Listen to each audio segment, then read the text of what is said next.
Tonight on Tower Talks, we take a look at the Campus Environmental Center and how they contribute to student environmentalism on campus. Tower Talks goes to UT Outpost about how they support students through offering free groceries and gently used professional clothing. And then we sit down with a student who is a part of Students Fighting Climate Change to talk about how organizations like these bring together a community to fight the climate crisis.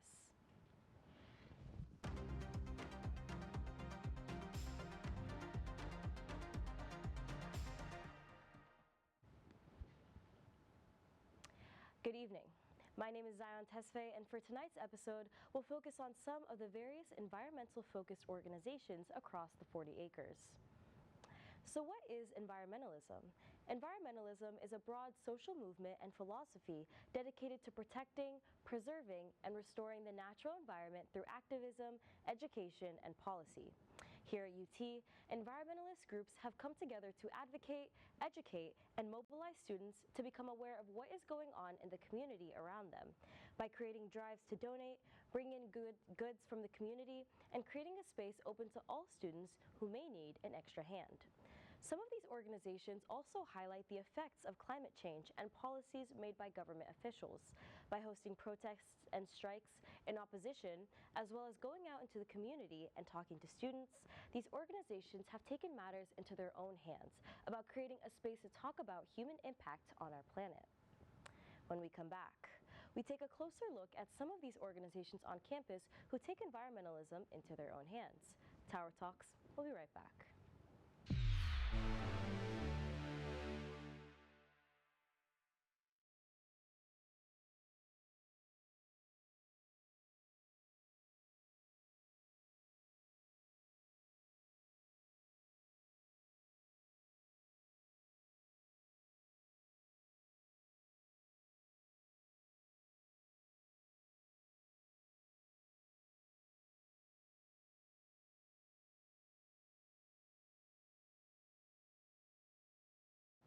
Welcome back to Tower Talks. We're taking a closer look at some of these organizations and their impact on sustainability at the 40 acres. The primary university office focused on making campus more sustainable is the Office of Sustainability. It oversees many of the environmental and sustainability programs on campus. These programs vary from collecting information on campus emissions to helping the university generate electricity in a greener way. The Office of Sustainability is also supporting students' organizations that focus on the environment and sustainability. One of the largest and most visible of these organizations is the Campus Environmental Center, otherwise known as the CEC. The CEC is a student-run organization affiliated with the university that focuses on sustainability. It uses student leadership to engage students with environmentally focused projects. These are three main projects CEC conducts: to encourage recycling and reducing waste. They operate Trash to Treasure. That initiative is a clothing drive that collects clothes to be resold at a low price. CEC also provides consulting services to other organizations on campus to help them be greener. At Wright Whitaker Fields, CEC runs the UT Microfarm. The Microfarm is an initiative meant to encourage sustainable regenerative farming. The food they grow is donated to UT Outpost. Tower Talks producer Kai Fong sat down with the CEC directors to talk about their impact. One of my favorite things about sustainability is how people can appreciate and participate in it without Sustainability is such a hard word. Something sustainable. So we get a lot of engagement from student body members that don't really know about sustainability. They just think, oh, it's so cool that I'm getting this top for $1 at the $1 thrift sale hosted by Trash to Treasure. But really, last spring we just collected like 3,000 pounds of clothing, and that was all diverted from the landfill. And for the student groups who just want volunteer hours and want a day out in the sun with their friends, like volunteering at the microfarm, learning and participating in your food system and gaining like more food autonomy is part of the sustainable initiative. It just, for a lot of these students who are participating just as like regular guests of our events, they might not originally seek it out because it's sustainable, but I love that since we are part of an educational institution, that we can continue educating people on like, oh, how to help save our environment with our habits and things that we already enjoy. If you're interested in volunteering with CEC, you can find them on Instagram or through the UT Office of Sustainability website. On Earth Day, they will be hosting a volunteer event at the UT Microfarm from 6 to 7 p.m. Tower Talks also visited UT Outpost. The UT Outpost is a free on-campus food pantry and career closet for all currently enrolled students at UT Austin. The Outpost allows students to get up to 20 pounds of food per month, and they visit one time a week. They can also shop from the career closet per semester that they're theirs to keep. The Outpost works as a place to fight food insecurity and be a sustainable outlet for organizations to donate clothing and food. Students can volunteer to organize and help other students navigate the Outpost. Currently, the organization is working on implementing a new initiative to become more sustainable for the students and their dine-in dollars to use their dine-in dollars for good. Christina Krasnova went to the UT Outpost and to ask some more. Here's what they had to say. So our Fuel of 40 campaign, it's going to happen at the end of the spring semester because that's when we know that dine-in dollars are going to be expiring. It's intentionally done at the end of the semester because students, at this point have used most of what they're going to use. We want to make sure that students don't accidentally put themselves at a disadvantage while trying to help others. And so in the last 2 weeks of the semester, starting on the day of the Longhorn Run, so on April 18th, there will be an online form that is activated that folks could go in and essentially kind of pledge some dine-in dollars. So it'll mostly be for the folks that have the unlimited dining plans because, they will still have access to food regardless. And they can donate up to a certain amount of dine-in dollars in that form. It does take a couple days or weeks to process, so it doesn't happen immediately, but then University Housing and Dining will be able to pull those funds out of those accounts and put them into our food support fund. And so the steps that happen after that is essentially us using those funds to request meal cards from Housing and Dining that will likely have about the equivalent of 5 meal swipes on there, so essentially lunch every day for a week. So that way students who maybe do need support kind of on that short-term basis could request a meal card to get some meals on campus. We're still working through building out that second half of the process. That'll definitely be a big summer project for us so we can really launch it, at least issuing the cards in the fall. But doing this big push to collect dine-in dollars is really big for us. I spoke to freshman student Katya Srikondragunta, who is involved in many environmental orgs on campus, including Resource Recovery Internship Program, and works as a zero-waste workplace intern, as well as involved in students fighting climate change. While being involved as a zero-waste intern on campus, she has helped in the efforts of ETC bin optimization, where she and her team switch out bins and signage to reduce the waste happening in buildings. She also spearheaded the break room composting program, training staff and faculty to be compost champions by teaching the importance of properly getting rid of waste in a friendly competition method. She also talked to Tower Talks about how students feel like they are not being heard when talking about environmentalism on campus.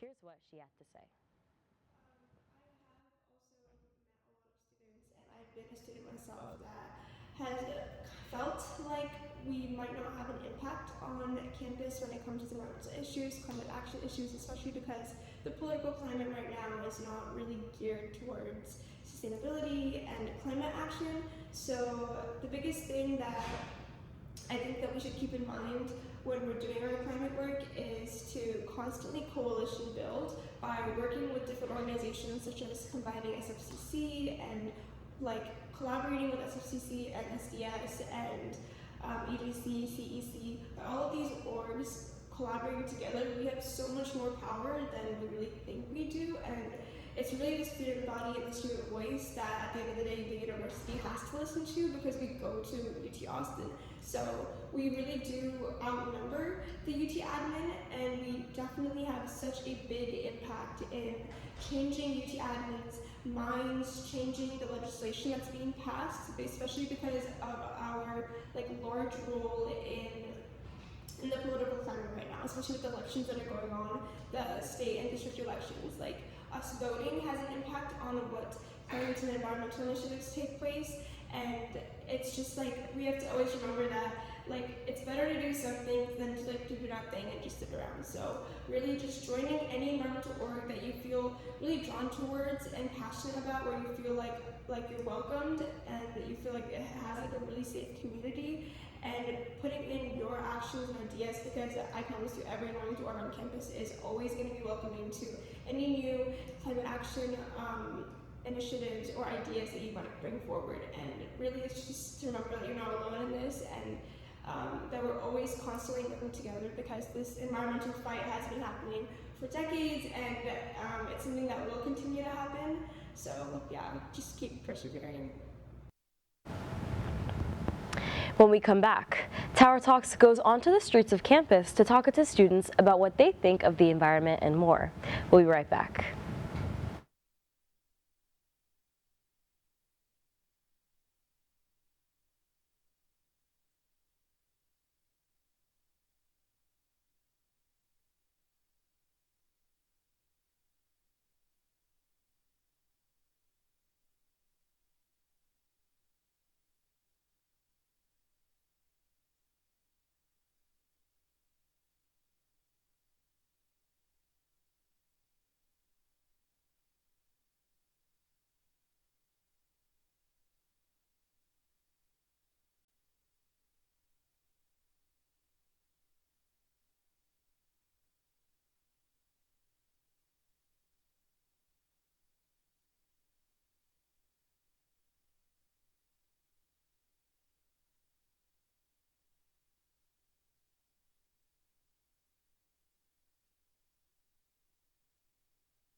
Welcome back to Tower Talks. Executive producer Audrey Itz went down to Speedway to talk to Longhorns about environmentalism at UT.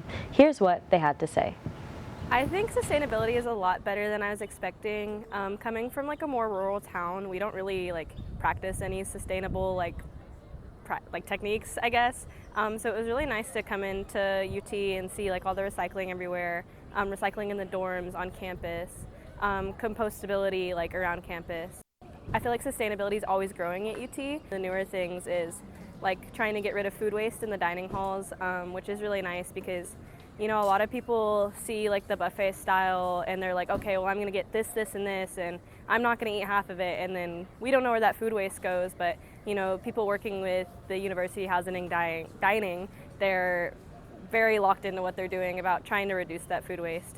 I think it's okay. Like, I think there's definitely things that can be done to improve it, but I know there's some measures that like the dining hall, for example, takes to try and increase sustainability in their waste. But I know that like a lot of the food from there goes to waste, like after people eat and then they leave food on their plates, like it all just gets thrown away, which I think is a lot of waste. I think that the campus does like a pretty good job at most things, like the small like details. I know we always have like recycling everywhere, and like the toilets in the dorms are like dual flushing where like it saves water. There's probably some things that could be better, like yesterday I saw a plastic bag like in the fountain and that made me really sad. But like, yeah, I think if everyone else just like students do their part to like help pick up trash and be more wary of things, like we would be pretty good. I see that a lot where students will attempt to be recycling something, but they'll throw something full of food like in the recycling bin, which can sometimes ruin the entire bag worth of recycling. So just encouraging students to be a little more mindful maybe. Audrey Itz now joins us to talk about what she found. How are you doing tonight, Audrey? Doing really good. Thank you for having me. How are you doing? I'm doing well. I'm doing well. It's great to have another show here on Tower Talks. Yes, for sure. So this experience today, or like this week going on campus and doing the man on the street, a lot easier than last week or the last show when we were talking about how not many people wanted to open up. But this one, most people, whenever I asked them, were willing to talk and had something to say about environmentalism and sustainability on campus. I think everyone, for the most part, had a relatively positive things to say. Most people noted out the recycling as definitely being the most obvious thing they use. I felt like people weren't really aware of more the niche resources. No one talked about UT Outpost or Microfarm, but mainly about recycling. So I think something that UT could do would be to advertise maybe those resources more. I felt like not many people knew about them. But yeah, do you feel like you overhear a lot of people talking about sustainability on campus? Specifically, I don't think sustainability is a hot topic that people sit around the dinner table to talk about. But I think it's very obvious. We see sustainability all over campus. I'm really surprised people didn't bring up UT Outpost or Microfarm. I feel like those are honestly the first two I think of just off the bat when talking about sustainability. But when reaching out to different clubs and organizations or just trying to figure out what are the ways that we see sustainability here on campus, I feel like it was so easy. It was a simple Instagram search, and I found 10 different clubs and organizations that actually focus on sustainability, whether it's climate change, whether it's advocacy, you know what I mean? And I think I think it definitely says something about this new generation of students coming in and really being open to talk about how we're affecting our world. But I'm glad you found out the same as well. Yeah, I think especially at UT, I found a lot of people really do care about sustainability. I mean, of course, I had some people who I went up and asked about it, and they didn't really have strong opinions on it. But it was nice that a lot of people did have good thoughts, and a lot of them also realized they were a lot of it's about doing your own part too as a student. For sure. Outside of just UT and it as an organization. I agree. I mean, we see it in dining halls with the recyclable material and throwing it away yourself and really making sure that everything that we use is as renewable as possible. And it's really interesting to see when students come out and are being advocates for changes like these. I think it's really beautiful. But thank you, Audrey, for giving us student perspective. It's always great to have you. When we come back, Tower Talks examines the relationship between the environment and politics. Tower Talks will be right back.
We're now joined by Tower Talks producer Kai Fong. Kai, how are you doing today? I'm doing great, Zion. It's nice to be back on Tower Talks. I'm, happy to be back in front of the camera again. Absolutely. So Kai, how has recent Texas legislation impacting the environment, especially here in Austin? Well, here in Texas, recent legislation is playing a major role in how the state responds to growing environmental challenges, especially when it comes to water, energy, and rapid development. According to the Texas Tribune, Texas lawmakers have made water infrastructure a top priority during the 2025 legislative session. One of the biggest actions is a long-term plan to invest about $1 billion per year for the next 20 years to address the state's water crisis.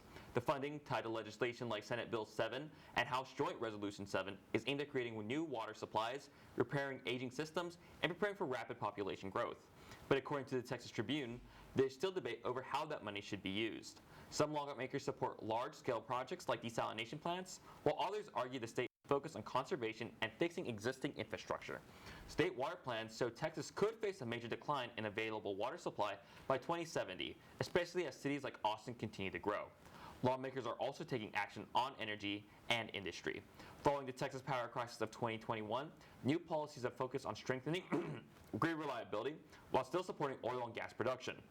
At the same time, recent legislation has expanded the reuse of water from oil and gas operations, a move supporters say conserves resources, but critics argue could pose environmental risk.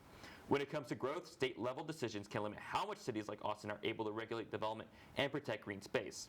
As Texas continues to grow, the decisions made by lawmakers today could have lasting impacts on the state's environment for decades to come. Thank you, Kai, for coming on. Thanks for having me. Of course. When we come back, we look at the ongoing conflict in Iran. Tower Talks will be right back.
Welcome back to Tower Talks.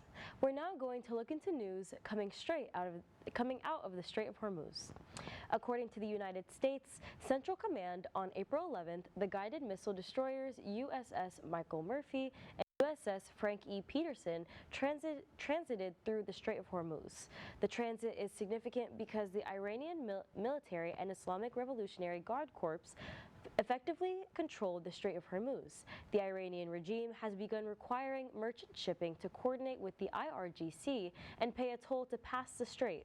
They have threatened to attack a non-compliant shipping. The transit occurred while negotiations to end the conflict with Iran were happening in Pakistan. However, those talks were unsuccessful in determining a solution to end the war. After the negotiations fell through, President Trump ordered a blockade of Iran. It is unclear how the blockade will be enforced, with the New York Times reporting that an Iranian-linked tanker traveled through the Strait of Hormuz earlier today.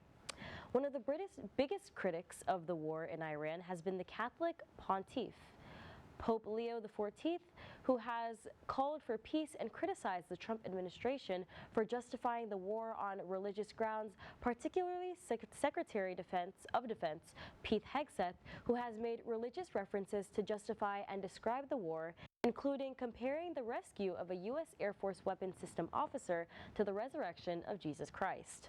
The criticism by the pontiff is noteworthy because of the high profile of many Catholics within the Trump administration, including Vice President J.D. Vance and the Secretary of State Marco Rubio.